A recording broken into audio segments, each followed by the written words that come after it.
Right. Right. Shalom. Shalom. First and foremost, giving all honor, praises, and glory to Yahweh, by Hashem, Yahweh Shai, by Hashem, Rachah HaKodash.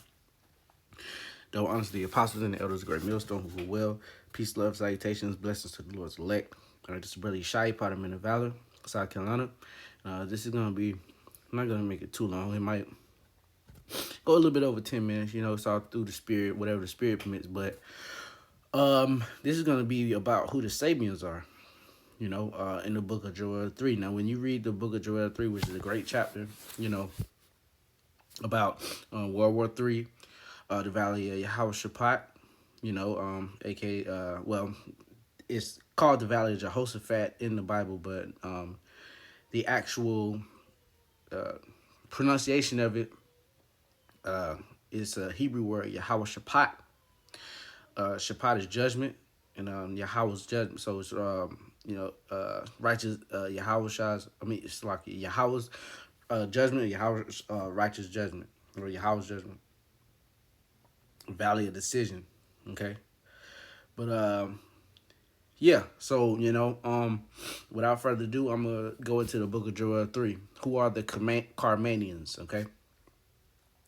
All right, this is the book of Joel 3, chapter 3, verse 1. For behold, in those days and in that time, when I shall bring again the captivity of Judah and Jerusalem, I will gather all nations and bring them down into the valley of Jehoshaphat, or Yehoshaphat.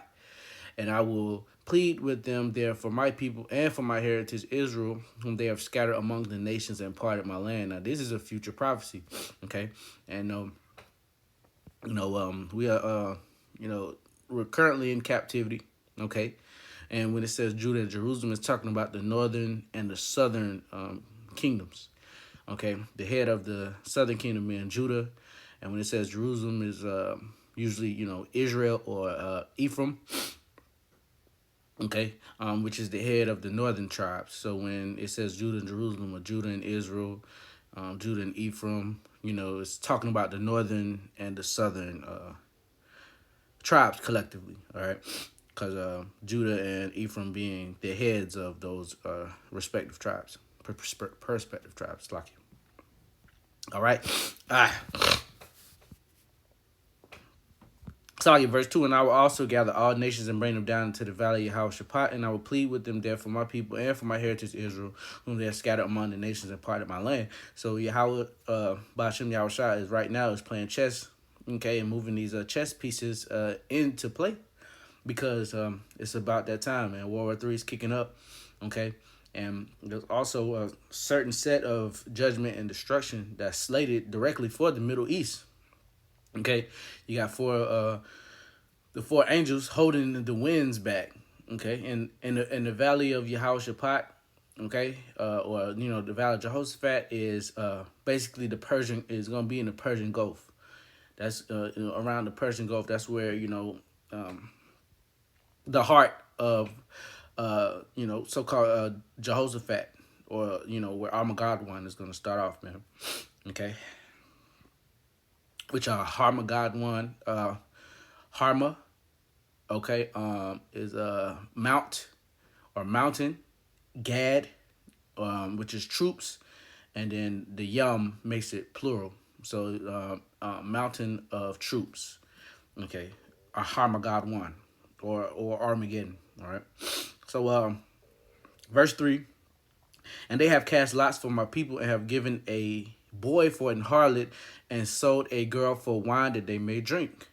So that they might drink. So, this is going back into slavery, okay, where our people, were seen as chattel, seen as cattle, okay, beast, so to say, in the eyes of the so-called white man and Edomites, and were sold and into these other nations as well, because all these other nations have had hands in our captivity as Israelites. Okay, the Hamites have had us in captivity. Okay, the so-called Arabs. Okay, the the East Indians or whatnot. Okay, but moreoverly, leading to the worst, most harsh captivity, which is over here, Babylon the Great, by the hand of the Grecians, aka the white man, aka the Edomites. Okay, and it's gonna get into it. It's gonna name drop certain of these nations as well. Okay, that's had us, or it's had a hand in the captivity of Israel. All right, the people of the Lord, the Israelites. Verse 4, yea, and what have ye to do with me, O Tyre and Zidon? Okay, and all the coast of Palestine. Okay, so Tyre and Zidon, that's at the coast. Okay, um, and Palestine. Okay, that northern Africa, close to our homeland or whatnot. Will you rather render me a recompense? And if you recompense me swiftly and speedily, will I return your recompense upon your own head? Because you have taken my silver and gold, have carried into your temples my goodly pleasant things. All right, that's twofold. Not only physical gold and silver and our trinkets and stuff and treasures that the Lord has given us, but He's actually taken the people, which are a people dear to the Most High's heart. Like the scriptures describe us, the apple of the Most High's eye. You know.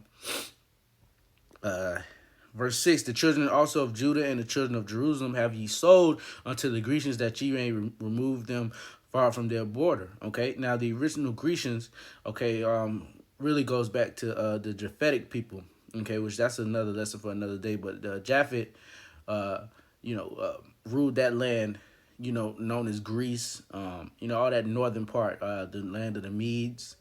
Okay, chief prince of Meshach and Tubal, all that land right there was given as a land to Japhet. Okay. Behold, I will raise them out of the place whether ye have sold them, and will return your recompense upon your own head. But and just in true faction, all right, the Edomites, they take over whatever whatever what's the word whatever is set in place already. Okay, whatever culture, whatever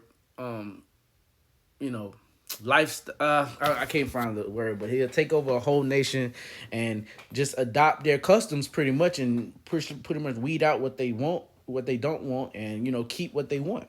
Okay, it says they steal a man and take a man even his own heritage, man. Okay, roughly paraphrasing. So when it's talking about the Grecians right here, it's talking about the Edomites. Okay. Verse 7, behold, I will raise them out of their place whether ye have sold them, and return your recompense upon your own head. So we've been sold to the four corners of the earth, but the Lord's going to gather us, man. But especially, the great gathering is going to be out of Babylon the Great. Here's the point in verse 8, and I will sell your sons and your daughters into the hand of the children of Judah. And they shall sell them to the Sabeans, to a people far off, for the Lord Yahweh has spoken it. So there you go. Okay, now let's look up who these Sabeans are, man. Because just like the scripture said, it says I just read, it says the Lord said He's gonna sell their sons and their daughters, are the heathens. Okay, but starting with Esau, Edom, because they're gonna be the ones that's in 1,000 years of hardcore captivity, only to be burnt. As pursuant to Obadiah, the book of Obadiah. All right, which a lot of y'all don't even know that the book of Obadiah exists. Okay, but Joel 3:8. Where am I? To the Sabeans. Okay, well, I was going to Judah. Okay, and the reason why the reins are going to be given unto Judah, not only because, well, first and foremost because who Yahushua is. Yahushua is the line of the tribe of Judah. Okay, so the priesthood and the leadership of the nation of Israel was in the hands of the high priest, after the order of Aaron, Moses.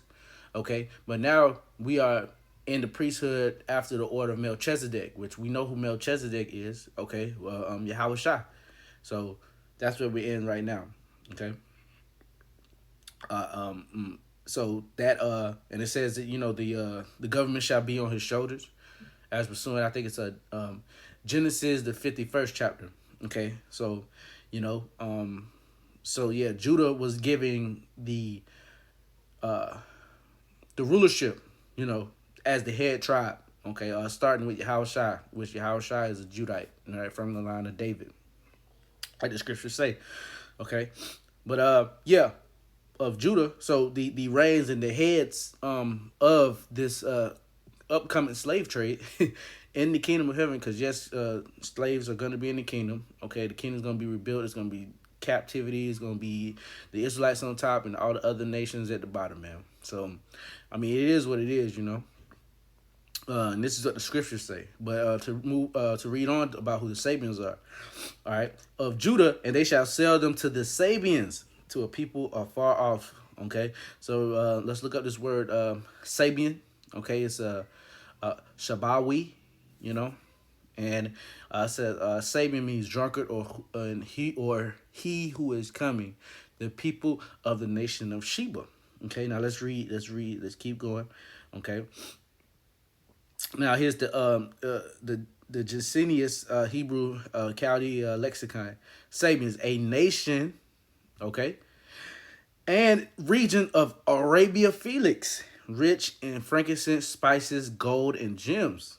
Okay, so there you go. So these Sabians, okay, essentially are the so you know the people, okay, the heathens, okay, that are dwelling in the land of so-called Arabia, okay, which is pretty much our homeland, but pretty much westward of our homeland, okay, of Israel. All right, that whole little spot, and it was split up between the tribes, okay, which we're gonna get back to that in the kingdom, but as of right now, it's known as Saudi Arabia, okay, south of the Euphrates, okay, around the Persian Gulf, pretty much, okay, around the Persian Gulf, headed toward the mouth of the Euphrates, okay.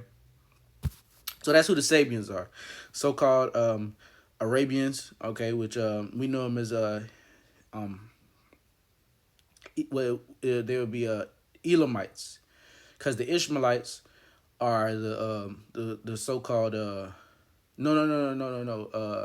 yeah, the Elamites are the so-called East Indians, and the Ishmaelites are the so-called Saudi Arabians. So they would be Ishmael for the most part. Okay, so there you go. All right.